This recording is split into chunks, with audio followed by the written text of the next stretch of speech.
ओम नमो भगवते वासुदेवाय नमः। जय श्री नारायण।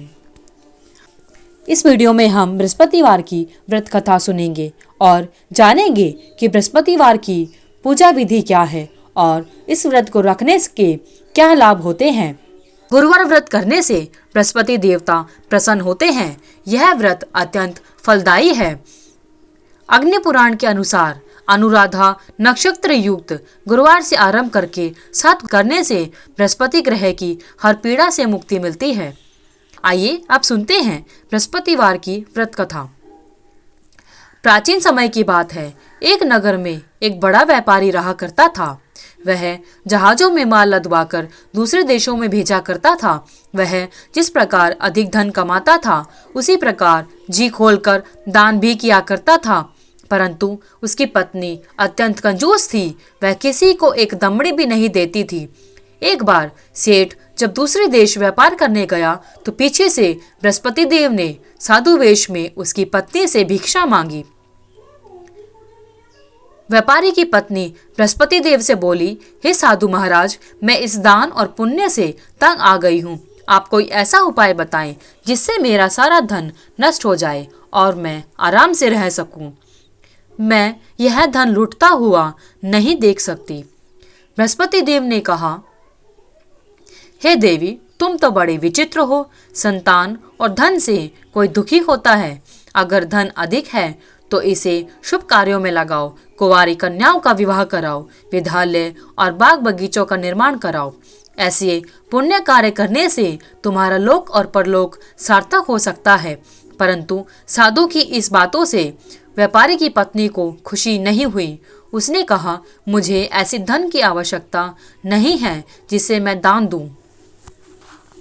तब बृहस्पति देव बोले, यदि तुम्हारी ऐसी इच्छा है तो तुम एक उपाय करना। 7 बृहस्पतिवार घर को गोबर से लीपना, अपने केशों को पीली मिट्टी से धोना, केशों को धोते समय स्नान करना, व्यापारी से हजामत बनाने को कहना, भोजन में मांस मदिरा खाना, कपड़े अपने घर पर धोना। ऐसा करने से तुम्हारा सारा धन नष्ट हो जाएगा। इतना कहकर बृहस्पति देव अंतर्ध्यान हो गए। व्यापारी की पत्नी ने बृहस्पति देव के कहे अनुसार 7 बृहस्पतिवार वैसा ही करने का निश्चय किया। केवल 3 ही बृहस्पतिवार बीते थे कि उसकी सारी संपत्ति नष्ट हो गई और वह परलोक सिधार गई।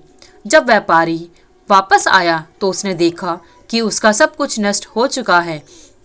उस व्यापारी ने अपनी पुत्री को सांत्वना दी और दूसरे नगर में जाकर बस गया। वहां वह जंगल से लकड़ी काट कर लाता और शहर में बेचता। इस तरह वह अपना जीवन व्यतीत करने लगा। एक दिन उसकी पुत्री ने दही खाने की इच्छा प्रकट की, लेकिन व्यापारी के पास दही खरीदने के पैसे नहीं थे। वह अपनी पुत्री को आश्वासन देकर जंगल में लकड़ी काटने चला गया। वहां एक वृक्ष के नीचे बैठकर अपनी पूर्व दशा पर विचार करके रोने लगा। उस दिन बृहस्पतिवार था। तभी वहां बृहस्पति देव साधु के रूप में सेठ के पास आए और बोले, हे मनुष्य, तू इस जंगल में किस चिंता में बैठा है? तब व्यापारी बोला, हे महाराज, आप सब कुछ जानते हैं। इतना कहकर व्यापारी अपनी कहानी सुनाकर रो पड़ा। बृहस्पति देव बोले, देखो बेटा, तुम्हारी पत्नी ने बृहस्पति देव का अपमान किया था, इसी कारण तुम्हारा यह हाल हुआ है। लेकिन अब तुम किसी प्रकार की चिंता मत करो। तुम गुरुवार के दिन बृहस्पति देव का पाठ करो। 2 पैसे के चने और गुड़ को लेकर जल के लोटे में शक्कर डालकर वह अमृत और प्रसाद अपने परिवार के सदस्यों और कथा सुनने वालों में बांट दो। स्वयं भी प्रसाद और चरणामृत लो। भगवान तुम्हारा अवश्य कल्याण करेंगे। साधु की बात सुनकर व्यापारी बोला, महाराज, मुझे तो इतना भी नहीं बचता कि मैं अपनी पुत्री को दही लाकर दे सकूं। इस पर साधु जी बोले, तुम लकड़ियां शहर में बेचने जाना। तुम्हें लकड़ियों के दाम पहले से चौगुना मिलेंगे, जिससे तुम्हारे सारे कार्य सिद्ध हो जाएंगे। उसने लकड़ियां काटी और शहर में बेचने के लिए चल पड़ा। उसकी लकड़ियां अच्छे दाम में बिक गई, जिससे उसने अपनी पुत्री के लिए दही लिया और गुरुवार की कथा के लिए चना गुड़ लेकर कथा की और प्रसाद बांटकर स्वयं भी खाया। उसी दिन से उसकी सभी कठिनाइयां दूर होने लगी, परंतु अगले बृहस्पतिवार को वह कथा करना भूल गया। अगले दिन वहां के राजा ने एक बड़े यज्ञ का आयोजन कर पूरे नगर के लोगों को भोज के लिए आमंत्रित किया।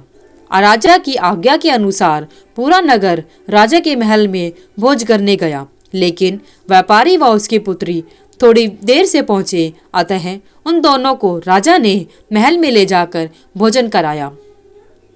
जब वे दोनों लौटकर आए तब रानी ने देखा कि उसकी खूंटी पर टंगा हुआ हार गायब है। रानी को व्यापारी और उसकी पुत्री पर संदेह हुआ कि उसका हार उन दोनों ने ही चुराया है। राजा की आज्ञा से उन दोनों को कारावास की कोठरी में कैद कर दिया गया। कैद में पड़कर दोनों अत्यंत दुखी हुए। वहां उन्होंने बृहस्पति देवता का स्मरण किया। बृहस्पति देव ने प्रकट होकर व्यापारी को उसकी भूल का आभास कराया और उन्हें सलाह दी कि गुरुवार के दिन कैदखाने के दरवाजे पर तुम्हें 2 पैसे मिलेंगे। उनसे तुम चने और मुनक्का मंगवाकर विधि पूर्वक बृहस्पति देवता का पूजन करना। तुम्हारे सब दुख दूर हो जाएंगे। बृहस्पतिवार को कैदखाने के द्वार पर उन्हें 2 पैसे मिले। बाहर सड़क पर एक स्त्री जा रही थी। व्यापारी ने उस स्त्री को बुलाकर गुड़ और चना लाने को कहा। इस पर वह स्त्री बोली, मैं अपनी बहू के लिए गहने लेने जा रही हूँ, मेरे पास समय नहीं है। इतना कहकर वह चली गई। थोड़ी देर बाद वहां से एक और स्त्री निकली। व्यापारी ने उसे बुलाकर कहा कि हे बहन, मुझे बृहस्पतिवार की कथा करनी है, तुम मुझे 2 पैसे का गुड़ चना ला दो। बृहस्पति देव का नाम सुनकर वह औरत बोली, भाई मैं तुम्हें अभी गुड़ चना ला कर देती हूँ। मेरा इकलौता पुत्र मर गया है, मैं उसके लिए कफन लेने जा रही थी, लेकिन मैं पहले तुम्हारा काम करूँगी, उसके बाद अपने पुत्र के लिए कफन लाऊंगी। वह स्त्री बाजार से व्यापारी के लिए गुड़ और चना ले आई और स्वयं भी बृहस्पति देव की कथा सुनी। कथा के समाप्त होने पर वह स्त्री लेकर अपने घर गई। घर पर लोग उसके पुत्र की लाश को राम नाम सत्य है कहते हुए शमशान ले जाने की तैयारी कर रहे थे। स्त्री बोली, मुझे अपने बेटे का मुख देख लेने दो। अपने पुत्र का मुख देखकर उस स्त्री ने उसके मुंह में प्रसाद और चरणामृत डाला। प्रसाद और चरणामृत के प्रभाव से वह पुनर्जीवित हो गया।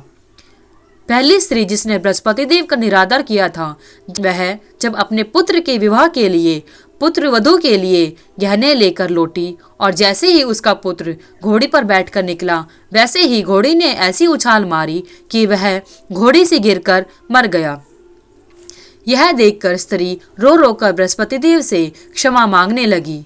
उस स्त्री की याचना से बृहस्पति देव साधु वेश में वहां पहुंचकर कहने लगे, हे देवी, तुम्हें अधिक विलाप करने की आवश्यकता नहीं है। यह बृहस्पति देव का अनादर करने के कारण हुआ है। तुम वापस जाकर मेरे भक्त से क्षमा मांगकर कथा सुनो, तब ही तुम्हारी मनोकामना पूरी होगी। जेल में जाकर उस स्त्री ने व्यापारी से माफी मांगी और कथा सुनी। कथा के बाद वह प्रसाद और चरणामृत लेकर अपने घर को वापस आई। घर आकर उसने चरणामृत अपने मृत पुत्र के मुंह में डाला। चरणामृत के प्रभाव से उसका पुत्र भी जीवित हो उठा। उसी रात बृहस्पति देव राजा के सपने में आए और बोले, हे राजन, तूने जिस व्यापारी और उसके पुत्री को जेल में कैद कर रखा है वह बिल्कुल निर्दोष है। तुम्हारी रानी का हार वहीं खूंटी पर टंगा है। दिन निकला तो राजा रानी ने हार खूंटी पर लटका हुआ देखा। राजा ने उस व्यापारी और उसकी पुत्री को रिहा कर दिया और उन्हें आधा राज्य देकर उसकी पुत्री का विवाह उच्च कुल में करवा दिया और दहेज में हीरे जवाहरात दिए। हे बृहस्पति देव, हे भगवान विष्णु, जिस प्रकार आपने उस व्यापारी और उसकी पुत्री पर अपनी कृपा बनाई, उसी प्रकार बृहस्पतिवार का व्रत करने वाले और बृहस्पतिवार की कथा को सुनने और कहने वाले सभी पर अपनी कृपा बनाए रखना। जय बृहस्पति देव। अगर आपको ये वीडियो अच्छी लगी तो वीडियो को लाइक करें, शेयर करें, चैनल को सब्सक्राइब करना ना भूलें। धन्यवाद।